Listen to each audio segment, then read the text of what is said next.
The data is clear.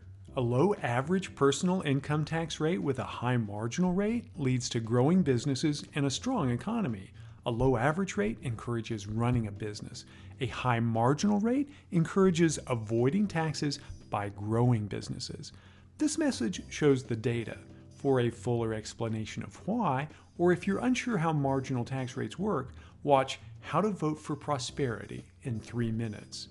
We measure growth by gross domestic product, or GDP. It's the pie we get to divide. It's the total production of goods and services. In these two periods, the average tax rate was low enough that marginal tax rates drove growth. We'll look at these first, then tackle the whole 95 years. In this period, as in the others, the top marginal tax rate 1 year influences growth 2 years later. So the 50% top rate in 82 influences growth most in 84. The top capital gains rate also influences growth. It leads growth about 5 years, so the 2013 increase should impact growth around 2018.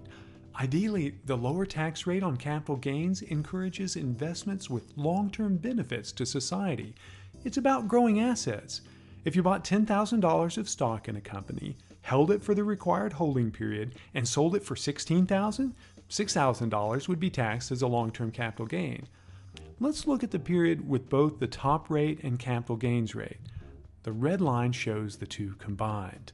The highest marginal rates in the period, 50% and 28%, led to the strongest growth. Top marginal tax rates were cut, growth weakened. Top rates went up. George H.W. Bush went along with this increase in 91. We voted him out in 92. A Democratic Congress raised it in 93, voted them out in 94. Growth went up. Taxes were cut. We elected more tax cutters. Growth faltered. We trained our politicians to give us low marginal rates. The last 7 years of growth averaged 1.4%. These 7 years of the combined top tax rates suggested growth would average 1.2. The 7-year growth rate and the top tax rates rose and fell together.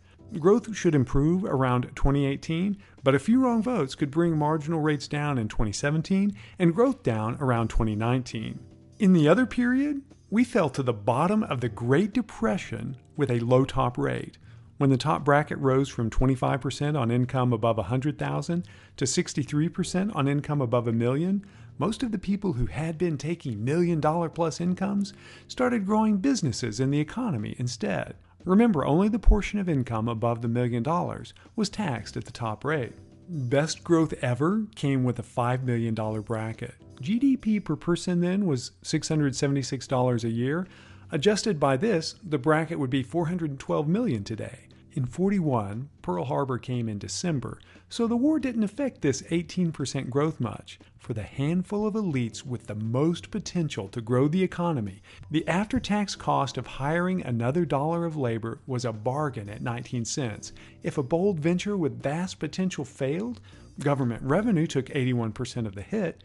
When the big dreams came true, the gains were untaxed until the business sold and taxed at the lower capital gains rate. Otherwise, the gains remained untaxed unless the owner's estate was large enough to be taxed. The wealthy were plowing so much into businesses they weren't paying much tax. In between these two periods, the top marginal rate was too high for the tax bracket it applied to and pushed the average tax rate high enough to interfere with the incentive to run a business. Let's take a look at the top tax bracket. It's ranged from $5 million to just under $30,000. The range is easier to view on a logarithmic scale. Our current top bracket is about 8.3 times GDP per person. It's been 1,000 times higher. This measure of the top bracket has a stronger correlation with growth than the actual dollar amount or the inflation-adjusted figure.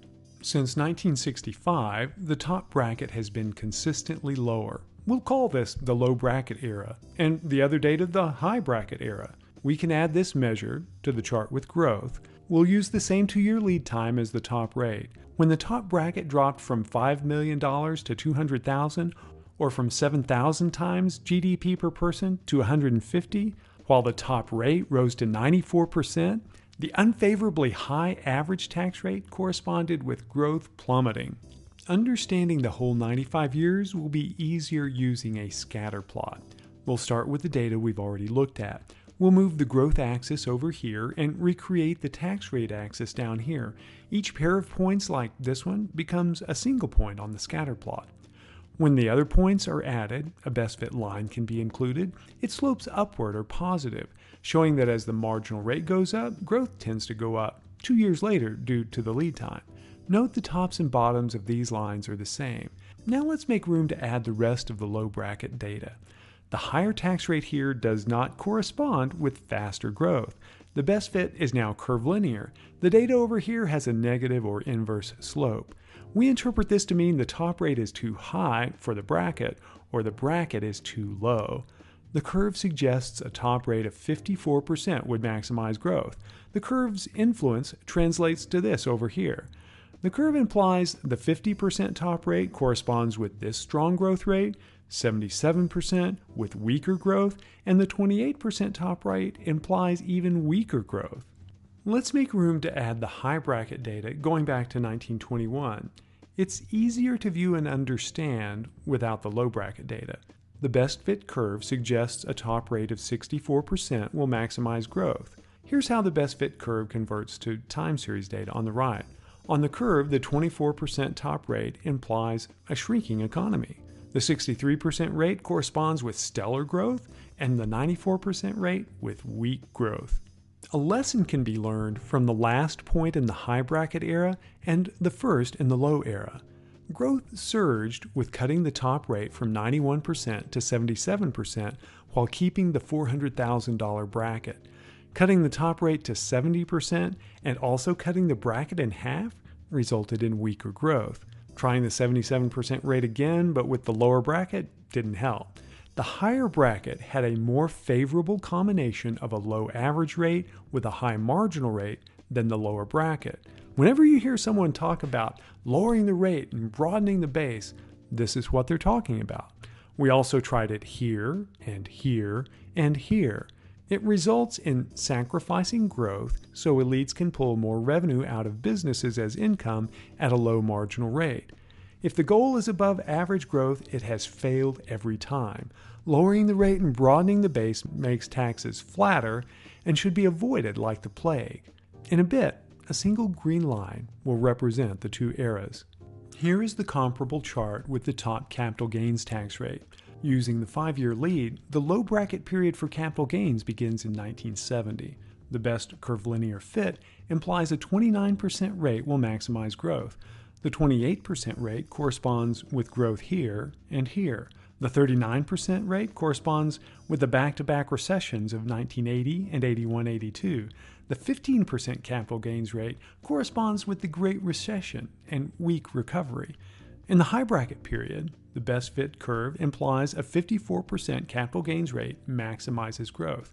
The strongest actual growth came with a 39% rate. The Great Depression came with a 12.5% rate. The two periods with the capital gains rate below 20 correspond with the Great Depression and financial crisis. You may want to vote against anyone proposing this for a third time.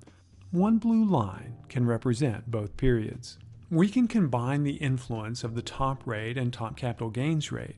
The red line shows the combination. There are many influences on growth. Most of them balance out over 7-year periods. The 7-year growth rate and the estimate of it from the combined marginal tax rates have a close correlation over the last 95 years. Most of the variation in the long-term growth rate appears to be explained by these two marginal tax rates on personal income and the brackets at which the rates apply.